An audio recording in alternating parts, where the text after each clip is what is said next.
తరతరాలుగా వస్తున్న ఆచారాలను మనం పాటిస్తూ మన సంస్కృతి వైభవాన్ని అందరూ సమానమైన భావాన్ని సహజీవనాన్ని కూడా మనం నేర్చుకోగలిగాం. అదే సందర్భంగా రజక సోదరులు కూడా ప్రతి సంక్రాంతికి కూడా వేడుకగా కార్యక్రమాలు చేసుకొని ఆనందంగా అలంకరణ చేశాక బల్లల పండుగ చేసుకోవడం, బల్లల పండుగ తర్వాత మరలా పనిలో ప్రవేశించడం, వృత్తి ధర్మాన్ని కాపాడుకోవడం మనం చేస్తున్నాం.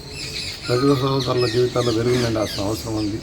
తరతరాలుగా వృత్తి మీద ఆధారపడి మనందరి నలుపుని తెలుపు చేస్తున్న వారి జీవితాల్లో వెలుగు నిండాలి. వారి పిల్లలు బాగా చదువుకోవాలి, సొంత స్థితికి రావాలి, ఆర్థికంగా నిలదొక్కోవాల్సిన అవసరం ఉంది. ప్రధానమైన సమస్య నివాస గృహాల సమస్య రజక సోదరుంది.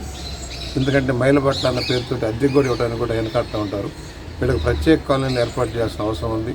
అదేవిధంగా ధోబీఘాట్ల నిర్మాణం భారీగా జరగాల్సిన అవసరం ఉంది. కాలం మారిపోతూ ఉంది.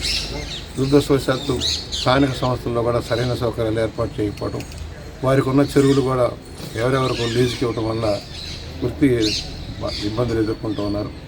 వారికి చెరువులు కేటాయింపు చేయడమే కాదు, ప్రతి చోట కూడా ధోబీఘాట్లు, శ్మశానాలు ఎంత అవసరమో, హాస్పిటల్స్ ఎంత అవసరమో ధోబీఘాట్లు కూడా అంతే అవసరం. దాన్ని నిర్మాణం చేయాలని ప్రభుత్వాన్ని మేము కోరుతూ ఉన్నాం.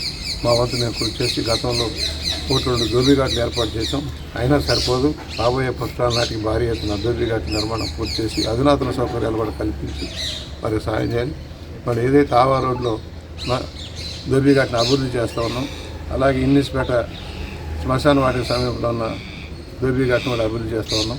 మరొకటి సీతంపేట ఏరియాలో కూడా శేషాయిమెట్ట ఏరియాలో కూడా ఒకటి అభివృద్ధి చేయాల్సిన అవసరం ఉంది. ఆ వైపు కూడా మేము దృష్టి సాధిస్తాం. సహాయంగా మనం చేసి రైతు సోదరులందరికీ కూడా మండల పండుగ సందర్భంగా శుభాకాంక్షలు తెలియజేస్తూ ఉన్నాం. Local to global news at your finger tips. మీ చేతిలో ఒక ఆయుధం. Download Raw TV app. Media legend Ravi Prakash is back.